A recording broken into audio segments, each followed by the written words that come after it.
Assalamualaikum warahmatullahi wabarakatuh. Perkenalkan, nama saya Zulfikar Aymar, NPM 207443031, Prodi D4 Teknologi Pembudidayaan Ikan, semester 5. Saya akan menjelaskan materi tentang fungsi dan tugas penyuluh. Sebelumnya, video ini dibuat untuk memenuhi salah satu tugas mata kuliah penyuluhan perikanan. Langsung saja kita masuk ke pembahasan tentang fungsi dan tugas penyuluh. Penyuluhan adalah turunan dari kata extension yang dipakai secara luas dan umum. Dalam bahasa Indonesia, penyuluhan berasal dari kata suluh yang berarti pemberi terang di tengah kegelapan. Dalam bahasa Belanda, penyuluhan disebut verlichting yang berarti memberi penerangan untuk menolong seseorang menemukan jalannya. Dalam bahasa Inggris dan Jerman, mengistilahkan penyuluhan sebagai pemberian saran atau beratung, yang berarti seseorang dapat memberikan petunjuk bagi seseorang, tetapi seseorang tersebut yang berhak untuk menentukan pilihannya. Menurut Van den Ban pada tahun 1999, penyuluhan adalah keterlibatan seseorang untuk melakukan komunikasi informasi secara sadar dengan tujuan membantu sesamanya memberikan pendapat sehingga bisa membuat keputusan yang benar. Pada materi ini di PPT pada materi pertama, yaitu tujuan instruksional khusus dalam kurung TIK. Itu ada dua. Yang pertama, taruna dapat menjelaskan tugas penyuluh perikanan, dan yang kedua, taruna dapat menjelaskan peran penyuluh perikanan. Kemudian, pengertian penyuluh perikanan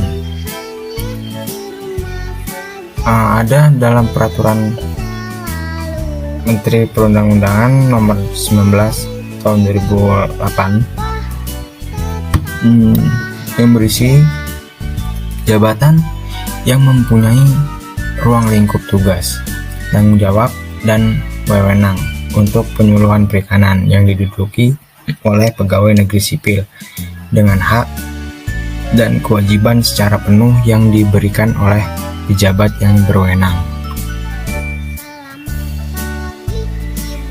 Kemudian, pelaku penyuluh perikanan meliputi yang pertama, penyuluh fungsional, yaitu PNS yang diangkat oleh pejabat berwenang dalam jabatan fungsional penyuluh.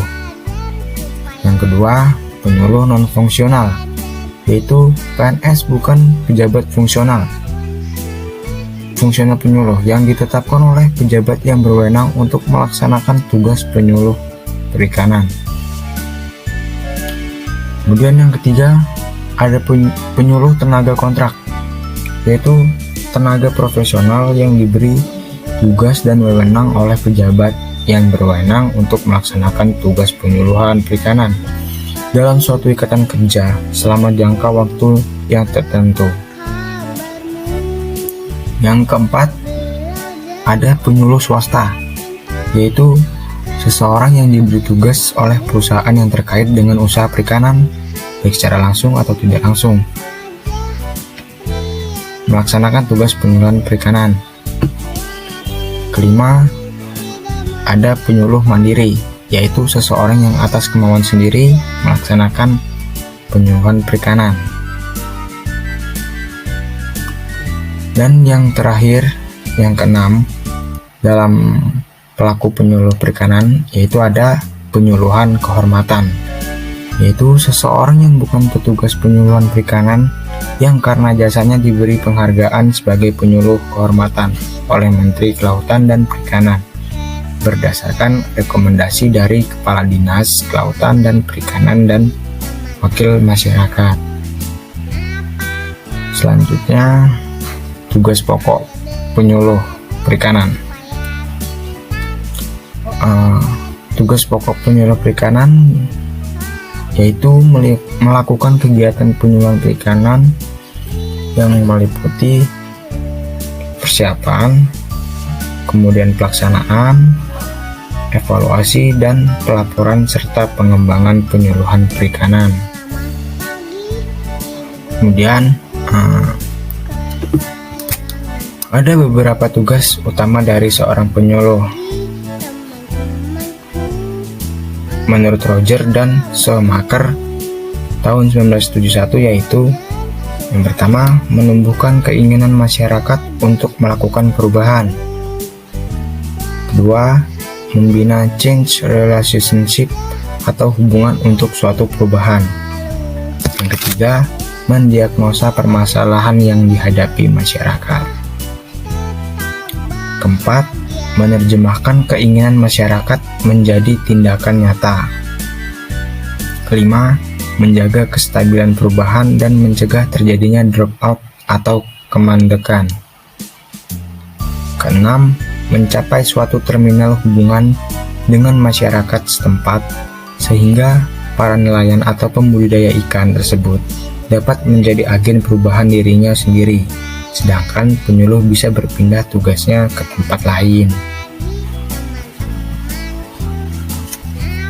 Kemudian ada tugas pokok penyuluh perikanan menurut Pusbangluh tahun 2009. Yang pertama, tugasnya yaitu identifikasi potensi wilayah dan ekosistem perairan. Yang kedua, identifikasi kebutuhan teknologi kelautan perikanan. Yang ketiga, penyusunan program dan rencana kerja penyuluhan kelautan perikanan.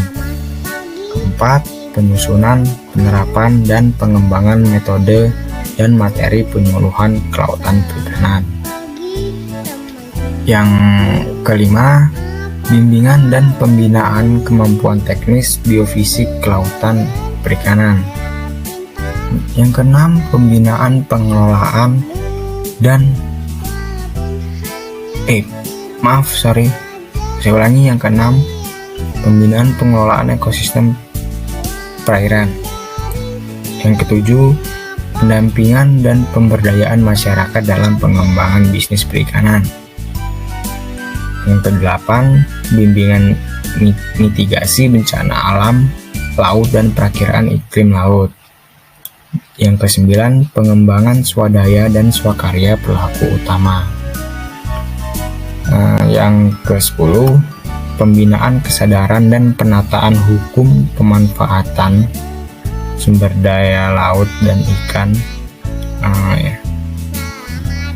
Kemudian yang ke-11, pembinaan peningkatan kemitraan pelaku utama dan pelaku usaha dalam pengembangan bisnis perikanan. Yang ke-12, penumbuhan laboratorium penyuluhan kelautan perikanan. 13, penumbuhan jejaring kerja antara sumber informasi dan teknologi dengan pengguna. Yang ke-14, evaluasi dan pelaporan hasil pelaksanaan penyuluhan kelautan perikanan. Yang ke-15, ada evaluasi dampak penyuluhan kelautan perikanan. Pengembangan metode atau sistem kerja penyuluhan kelautan perikanan. Yang ke-16, pengembangan wirausaha bidang kelautan perikanan. 17, penggalangan solidaritas dan kepedulian dalam menjaga atau memelihara sarana prasarana kelautan perikanan. Yang ke-18, pengembangan profesi penyuluh kelautan perikanan. Itu tadi tugas pokok ada 18 poin. Lanjut ke peran penyuluh. Pertama, penyuluh sebagai penasehat. Petugas penyuluh yang siap mendengarkan pembudidaya, membantu memecahkan masalah, bertindak sebagai dinamisator, mengubah dan membangkitkan semangat perhatian pembudidaya. Kemudian bertindak sebagai motivator, menggerakkan usaha yang lebih baik, menguntungkan dan berorientasi bisnis. Yang kedua, yang B, penyuluh sebagai teknisi. Kredibilitas seorang penyuluh ditentukan oleh kemampuan penguasaan atau kompetensi teknis yang akan dijadikan bahan alih teknologi maupun materi-materi perubahan-perubahan yang disarankan. Upaya penyuluh agar tetap sebagai sumber teknologi bagi pembudidaya, di mana upaya terapan selalu berkembang. Upaya yang dapat dilakukan meliputi latihan, konsultasi dengan penyuluh ahli atau spesialis, aktif mengikuti pertemuan, diskusi, aktif mengikuti informasi, berlangganan surat kabar di bidang perikanan. Yang ketiga yang C, penyuluh sebagai penghubung antara berbagai kelembagaan yang membina keluarga pembudidaya atau nelayan. Penyuluh sebagai penghubung antara peneliti dengan pembudidaya atau nelayan. Kemudian yang keempat atau yang D, penyuluh sebagai organisatoris. Bagaimana cara mengorganisir pembudidaya dalam kelompok tani yang lebih efektif? Bagaimana menetapkan pengurus kelompok? Bagaimana mengatur kegiatan kelompok, mengadakan pembagian kerja, diarahkan dalam membentuk dan mengembangkan kelompok tani. Perkembangan kelompok tani menjadi ukuran tingkat keberhasilan kegiatan penyuluh. Yang kelima atau yang E, penyuluh sebagai agen pembaharu ditunjang oleh beberapa faktor.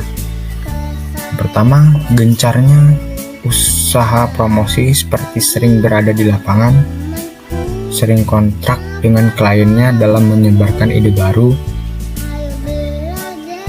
Yang kedua, berorientasi pada klien. Penyuluh lebih berorientasi dalam memenuhi harapan-harapan masyarakat. Ketiga, kerjasama dengan tokoh-tokoh masyarakat. Yang keempat, kredibilitas agen pembaharu atau apa yang datang dari agen pembaharu akan mudah lebih diterima. Selanjutnya ada peran penyuluh. Menurut Bungaran Saragih tahun 2001, sebagai fasilitator, komunikator, motivator, konsultan, dan penggerak petani nelayan dalam pembangunan. Kemudian ada menurut Kurt Lewin 1945, pencairan diri dengan masyarakat sasaran, menggerakkan masyarakat untuk melakukan perubahan-perubahan dan pemantapan hubungan dengan masyarakat sasaran. Lalu ada menurut Lippitt 1956, pengembangan kebutuhan untuk melakukan perubahan-perubahan, menggerakkan masyarakat untuk melakukan perubahan, memantapkan hubungan dengan masyarakat sasaran. Kemudian menurut Mosher tahun 1958, sebagai guru, penganalisa, penasihat, organisator. Selanjutnya masuk ke materi metode dalam penyuluhan.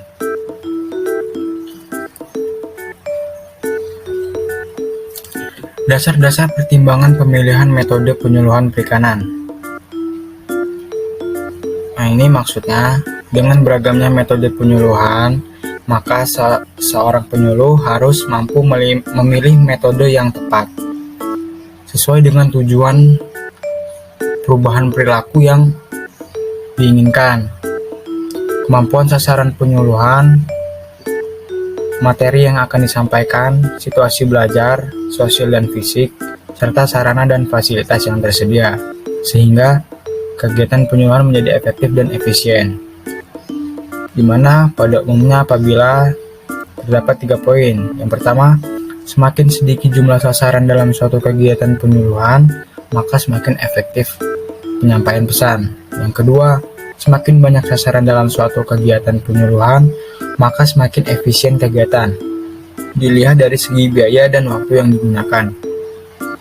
Poin terakhir, semakin banyak indera yang digunakan oleh sasaran untuk menangkap pesan dalam suatu kegiatan penyuluhan, semakin efektif pesan yang dapat diserap.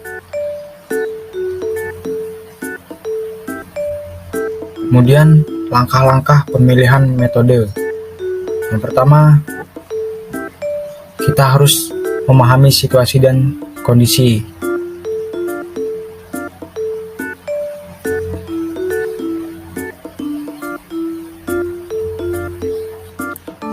Di situ terdapat 3 poin penting. Yang pertama, sasaran. Sasaran itu mencakup golongan umur, jenis kelamin, tingkat pendidikan, jumlah masing-masing kelompok, masyarakat pelaku utama.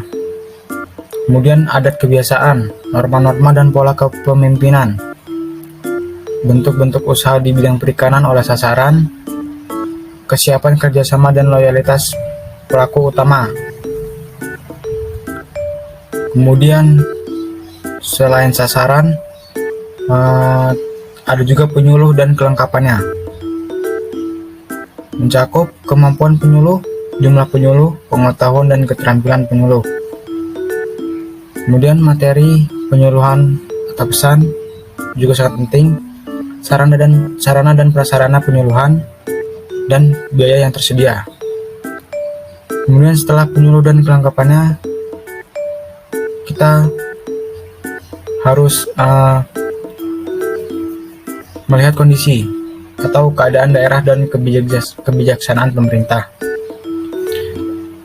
Dalam poin ini mencakup musim atau iklim, kemudian keadaan lapangan, jenis tanah, sistem pengairan, perhubungan jalan, listrik dan telepon, kebijaksanaan pemerintah, pusat, daerah, dan setempat. Lanjut, materi kedua, menetapkan alternatif metode. Maksudnya, pemilihan metode penyuluhan perikanan secara umum sebagai berikut. Poin A, metode-metode dengan pendekatan massal dipergunakan untuk menarik perhatian, menumbuhkan minat dan keinginan, serta memberikan informasi selanjutnya. Metode yang poin B, metode dengan pendekatan kelompok biasanya dipergunakan untuk dapat memberikan informasi yang lebih rinci tentang suatu teknologi. Metode tersebut ditujukan untuk dapat membantu seseorang dari tahap menginginkan ke tahap mencoba atau bahkan sampai tahap menerapkan.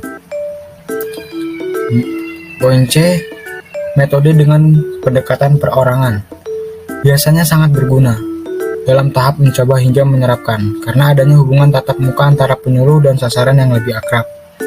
Perlu diperhatikan oleh penyuluh bahwa metode pendekatan perorangan itu dilakukan apabila sasaran sudah hampir sampai ke tahap mencoba dan bersedia mencoba yang tentunya memerlukan bimbingan untuk memantapkan keputusannya.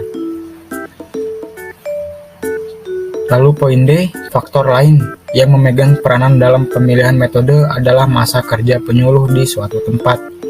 Penyuluh yang belum lama bekerja di suatu daerah perlu mengenal terlebih dahulu situasi dan kondisi wilayah kerjanya. Dan poin terakhir yang E, dalam menetapkan alternatif metode penyuluhan perikanan ada, itu dalam taraf permulaan ini metode penyuluhan yang terbaik adalah pendekatan perorangan. Apabila kemampuannya dalam pengenalan sasaran dan keadaan wilayah kerja sudah difahami, namun metode penyuluhan yang efektif dan efisien dalam menjangkau sasaran yang lebih besar adalah pendekatan kelompok atau massal. Kemudian yang ketiga ini menetapkan metode penyuluhan. Setelah penyuluh perikanan menetapkan alternatif metode penyuluhan, barulah ia pikirkan dengan matang-matang apakah metode itu dapat dilaksanakan dan cocok dengan lapangan dan sasaran. Bagi penyuluh perikanan yang sudah lama atau sudah berpengalaman di daerah itu, tentu tahapan ini akan mudah baginya dan langsung dapat memilih metode yang cocok. Dalam melaksanakan demonstrasi misalnya, ia harus menentukan lokasi demonstrasi dan siapa di antara sasaran yang bersedia menjadi demonstratornya. Dalam mencapai suatu tujuan perlu dilaksanakan pemecahannya dengan kombinasi metode tertentu. Pertimbangan-pertimbangan tentang musim, keadaan usaha di bidang perikanan, permasalahan di lapangan, fasilitas, sasaran penyuluhan yang telah dikemukakan terlebih dahulu. Sangat diperlukan dalam menetapkan kombinasi metode penyuluhan perikanan. Pertimbangan-pertimbangan ini akan menghasilkan pemilihan satu atau lebih metode penyuluhan. Apabila lebih dari satu metode penyuluhan yang terpilih, maka pelaksanaan penyuluhan dapat dilakukan sebagai berikut. Yang pertama pengulangan, lalu urutan, kemudian kombinasi. Dan materi yang nomor 4 yaitu menetapkan keputusan metode. Nah, ini hal-hal yang perlu diperhatikan dalam pemantapan pemilih metode penyuluhan adalah: pertama, metode penyuluhan terpilih harus dapat mengembangkan swakarsa dan swadaya pelaku utama atau pelaku usaha. Yang kedua, metode penyuluhan terpilih harus dapat memungkinkan disampaikannya materi yang sesuai, cukup dalam jumlah dan mutu, tepat sasaran dan waktu, sudah diterima dan dimengerti. Penggunaan fasilitas dan media secara tepat dan berhasil guna. Kemudian, metode yang digunakan lebih efisien dan efektif bagi penyuluh.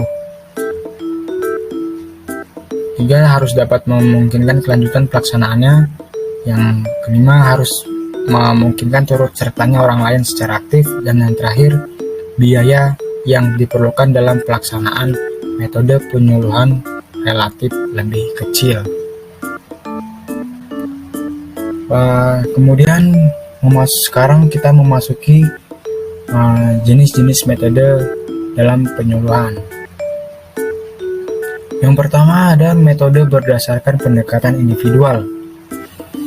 Pendekatan perorangan dilakukan khususnya untuk mencapai sasaran penyuluhan potensial dalam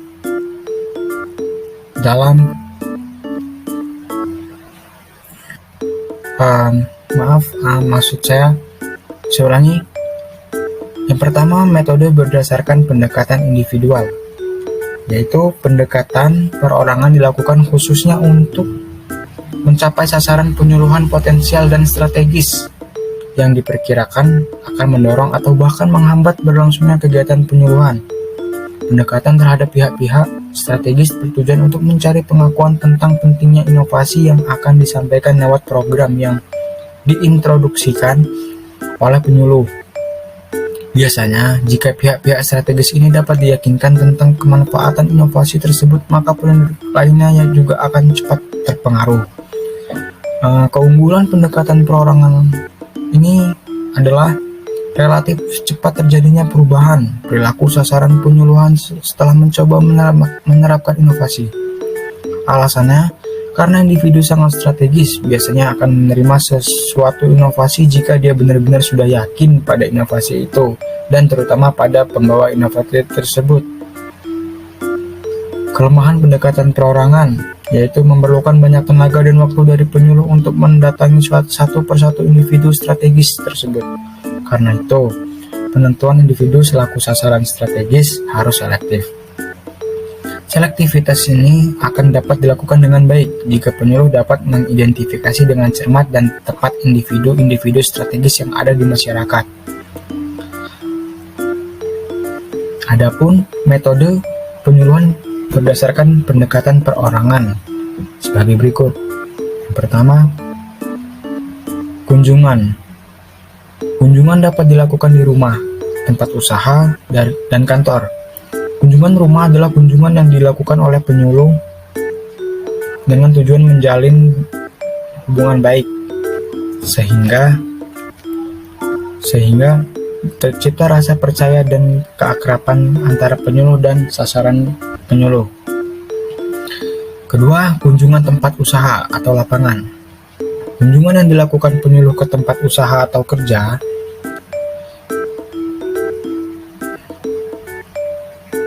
kunjungan kantor adalah pertemuan antara sasaran penyuluhan dengan instansi-instansi tertentu. Tujuannya adalah untuk berkonsultasi tentang sesuatu hal. Metode penyuluhan ini memiliki tujuan. Yang pertama, berkenalan dengan sasaran penyuluhan. Kedua, menumbuhkan kepercayaan. Ketiga, membicarakan masalah pribadi dan masyarakat. Keempat, menemukan problem yang belum disadari. Kelima, mengajarkan keterampilan. Dan yang terakhir, keenam, memberi dan menerima informasi. Manfaat dan hambatan dari teknik ini adalah masalah-masalah yang muncul dapat dipecahkan secara langsung. Hubungan persahabatan dan kepercayaan mudah dibina. Teknik ini relatif mahal dan memakan banyak waktu dan tenaga, dan jumlah sasaran penyuluhan yang dapat dikunjungi terbatas.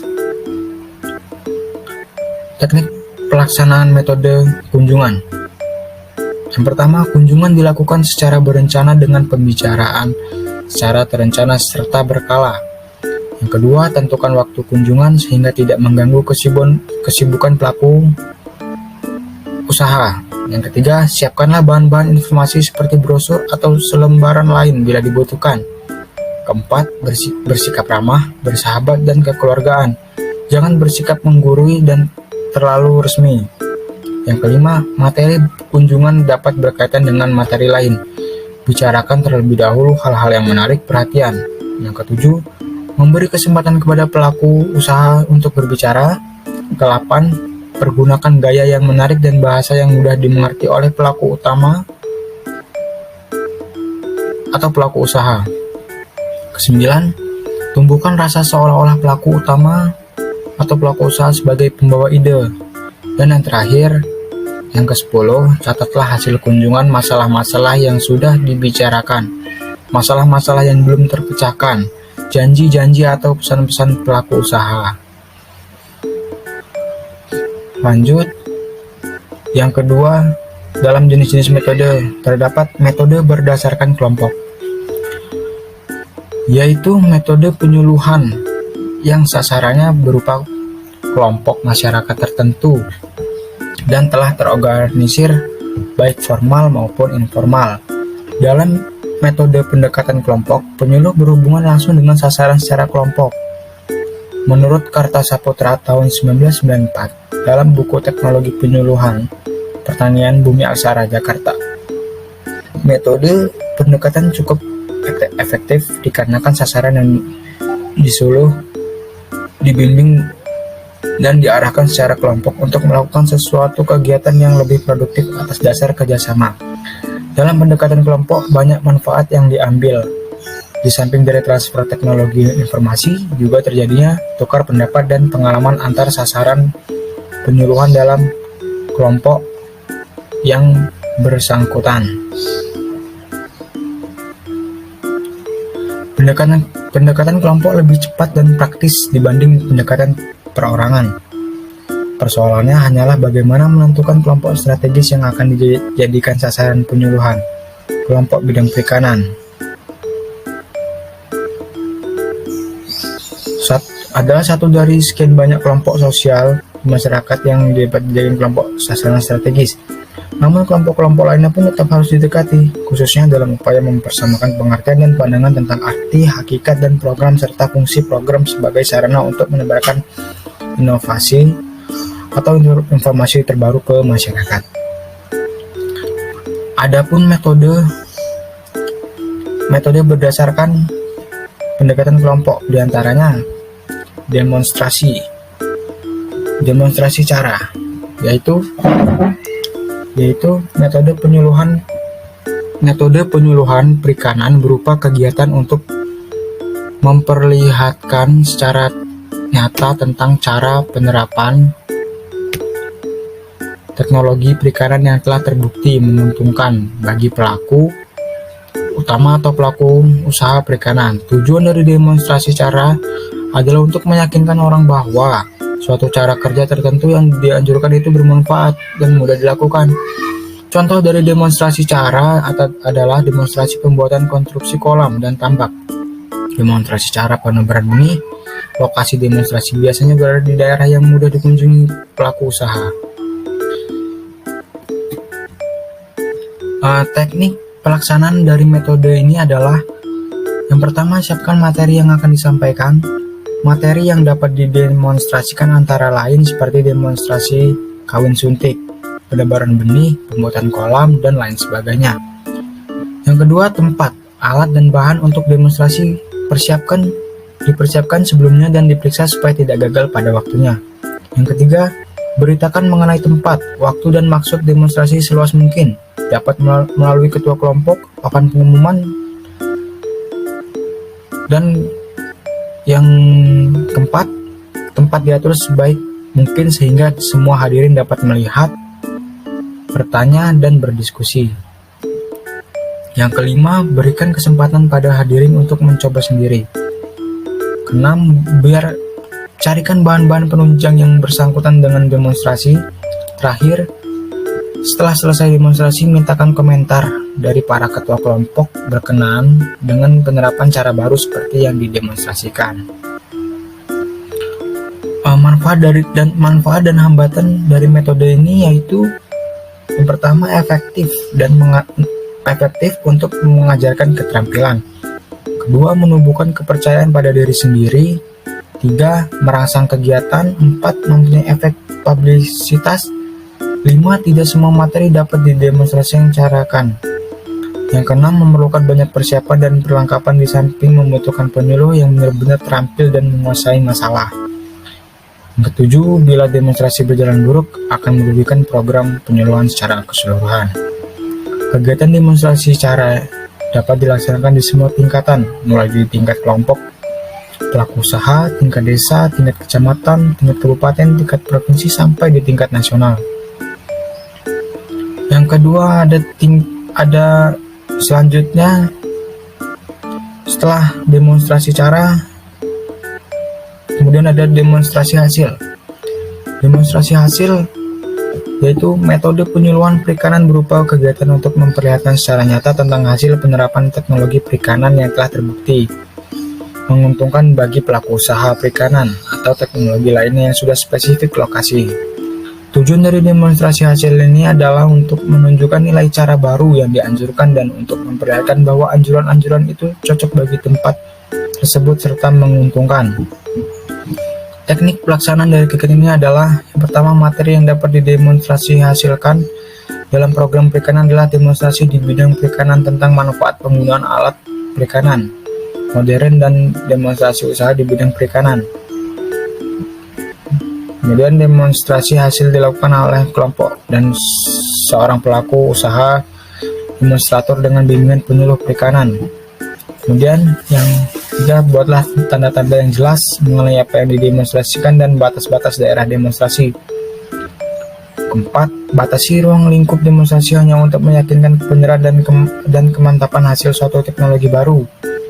Jadi tidak untuk menemukan hal yang baru. Susun kalender kerja demonstrasi. Kelima, bantu demonstrasi dengan pencatatan peristiwa-peristiwa seperlunya. Yang kunjungi demonstrasi secara teratur untuk bimbingan dan pengawasan. Manfaat dan hambatannya adalah mempercepat proses adopsi di kalangan pelaku usaha. Yang B, memperoleh keterangan dan data yang nyata. C, memberi pengalaman kepada petugas penyuluh mengenai kebenaran cara-cara yang dianjurkannya sehingga memperbesar keyakinan tugasnya.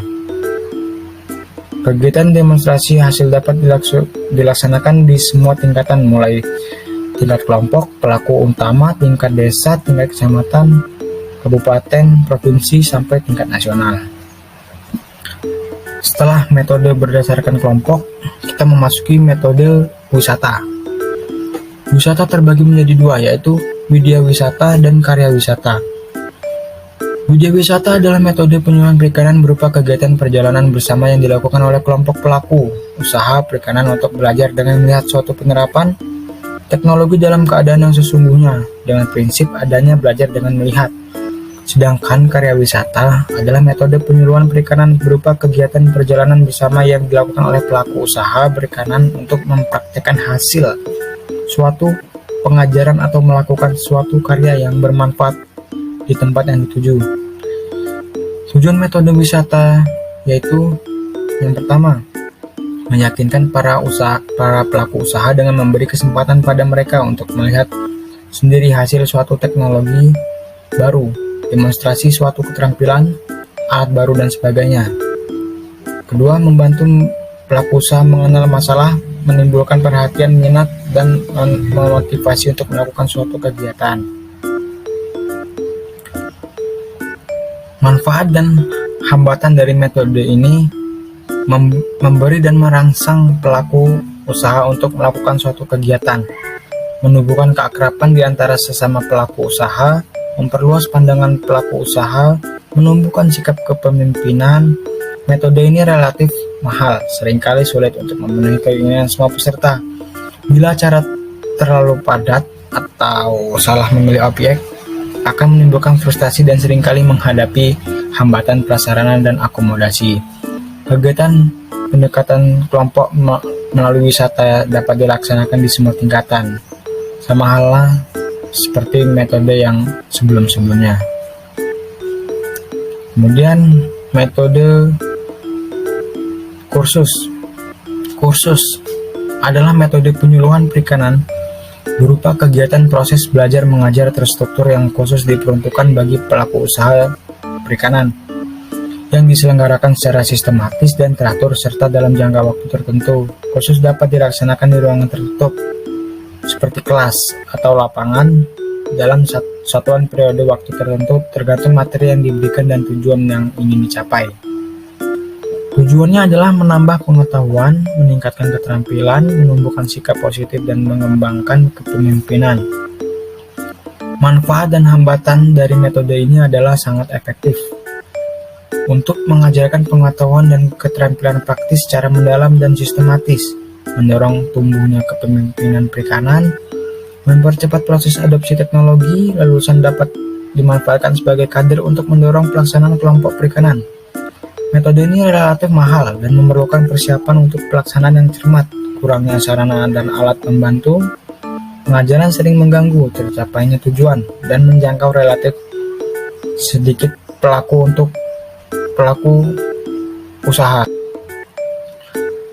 Kemudian setelah metode kursus yang terakhir, yang nomor 5 maksudnya, yaitu metode temu kiprah, yaitu suatu pertemuan pejabat fungsional Departemen Kelautan dan Perikanan meliputi peneliti, prekayasa, media iswara, instruktur, guru, dan dosen, memangku kepentingan dengan kelompok pelaku utama dan pelaku usaha yang didampingi oleh penyuluh perikanan untuk mengidentifikasi, merumuskan dan memecahkan masalah penerapan teknologi perikanan yang dihadapi pelaku utama dan pelaku usaha untuk meningkatkan produksi yang dilakukan secara partisipatif melalui praktek langsung di lahan usaha.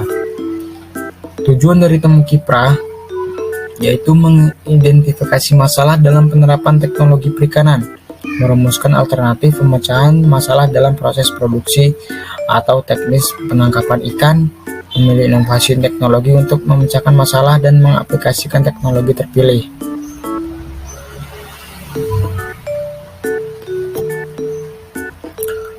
Evaluasi kegiatan dilakukan dengan tujuan mengetahui keberhasilan pelaksanaan temu kiprah dalam memecahkan masalah yang dihadapi dan untuk mengetahui penerapan teknologi di unit produksi para pelaku usaha. Kemudian jenis metode selanjutnya ada temu usaha.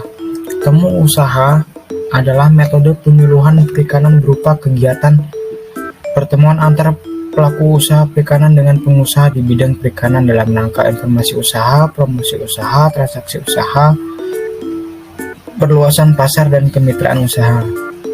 Selain itu, dapat pula diartikan satu pertemuan antara pelaku usaha dan pengusaha perikanan untuk membangun kesepakatan di dalam menetapkan persyaratan-persyaratan produk perikanan yang diperjualbelikan sehingga tercapai sebuah transaksi jual beli. Sebagai metode penyuluhan, temu usaha berguna untuk menumbuhkan kegiatan usaha perikanan yang berorientasi di pasar. Tujuan metode penyuluhan temu usaha yaitu memfasilitasi adanya pertemuan bagi pemangku kepentingan usaha perikanan untuk bertukar informasi serta dasar menjalin kerjasama dalam pengembangan usaha perikanan. Menjalin kerjasama antar pemangku kepentingan dengan mengoptimalkan peran masing-masing untuk meningkatkan kinerja usahanya dan mendorong terjadinya transaksi jual beli dalam ikatan perjanjian yang saling menguntungkan. Manfaat dari metode ini adalah diketahuinya inovasi teknologi, hasil penelitian dan hasil percontohan yang telah direkomendasikan. Adanya informasi untuk penyempurnaan teknologi yang direkomendasikan, kemudahan untuk mendapatkan informasi dan teknologi dan umpan balik, dan kinerja kegiatan perikanan menjadi lebih efektif. Selanjutnya nomor 8, jenis metode selanjutnya temu karya, yaitu metode penyuluhan perikanan berupa kegiatan pertemuan antar pelaku usaha untuk bertukar informasi dan pengalaman, saling belajar, saling mengajarkan keterampilan dan pengetahuan dalam berkarya atau hasil karyanya untuk dijadikan sebagai bahan alternatif pilihan bagi pelaku usaha perikanan dalam mengembangkan karyanya. Selanjutnya, jenis metode yang ke-9 yaitu temu pakar, adalah teknik penyuluhan perikanan berupa pertemuan antar pelaku usaha perikanan dengan para pakar di bidang perikanan untuk memecahkan masalah yang sedang dihadapi oleh pelaku usaha perikanan, menghimpun informasi teknologi baru dan pencarian sebagai alternatif kegiatan usaha perikanan yang lebih menguntungkan. Kemudian nomor 10 dalam jenis metode yaitu temu wicara. Temu wicara adalah metode penyuluhan perikanan berupa kegiatan pertemuan antar pelaku usaha dengan pemerintah untuk mengkomunikasikan program atau bertukar informasi mengenai kebijaksanaan pemerintah dalam pembangunan perikanan, serta mengkomunikasikan kebutuhan dan peran serta pelaku usaha dalam pembangunan perikanan. Dan yang terakhir yaitu dalam jenis metode terdapat gelar teknologi perikanan. Gelar teknologi perikanan adalah suatu kegiatan untuk memperagakan teknologi perikanan unggulan hasil kaji, terap, atau uji coba yang sudah matang di lahan usaha pelaku usaha dan dilaksanakan oleh kelompok perikanan atau anggotanya dengan bimbingan teknis oleh penyuluh perikanan. Gelar teknologi perikanan dapat pula diartikan sebagai kegiatan mengaplikasikan teknologi informasi perikanan di lahan pelaku usaha perikanan.